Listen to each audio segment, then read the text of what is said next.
it's National Epilepsy Awareness Month, and right now in Florida, there are nearly 224,000 active cases affecting all different ages. And here to talk more about it is Dr. Pooja Patel. Thank you so much for joining us and being here with us this morning. Thank you. Thank you for having me. Thank you. So what is epilepsy, Dr. Patel? So epilepsy, which is also known as a seizure disorder, is a disorder of brain. A person is diagnosed as having epilepsy after having had 2 or more unprovoked seizures. Seizure is a transient alteration of the brain activity. Any abnormal brain activity can cause changes in the physical state of the body and cause different manifestation of a seizure. That can occur as a staring spell, loss of awareness, loss of speech, sudden stiffening and shaking of one or both sides of the body. Okay, how is it diagnosed? So epilepsy is usually diagnosed by a specialist such as a neurologist after a person has had 2 or more unprovoked seizures.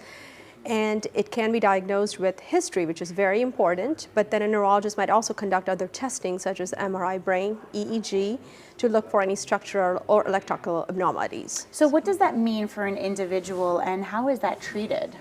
So for an individual, it is very important to seek emergent medical attention as soon as they have had any episodes concerning for seizures. In terms of the treatment, there's so many different treatment options that a neurologist uses. Anti-epileptic medications are still our main go-to medications.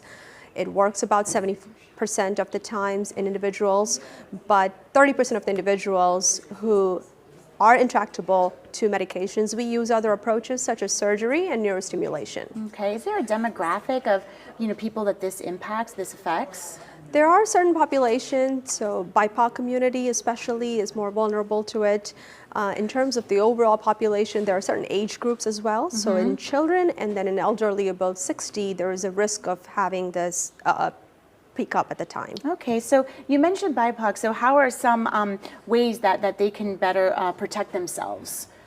So education is the number one thing, because removing the stigma and treating epilepsy as a medical diagnosis is the most important thing, where we can spread more awareness and help people get the care that they need in a timely manner. Gotcha. Dr. Patel, did I miss anything? Anything you want to put out there that we didn't touch upon? Or no, that you want to get out? Okay, well, thank you so much for being here and for giving us all of this important information. And for more information, you can head to our website, WPBF.com. Erin.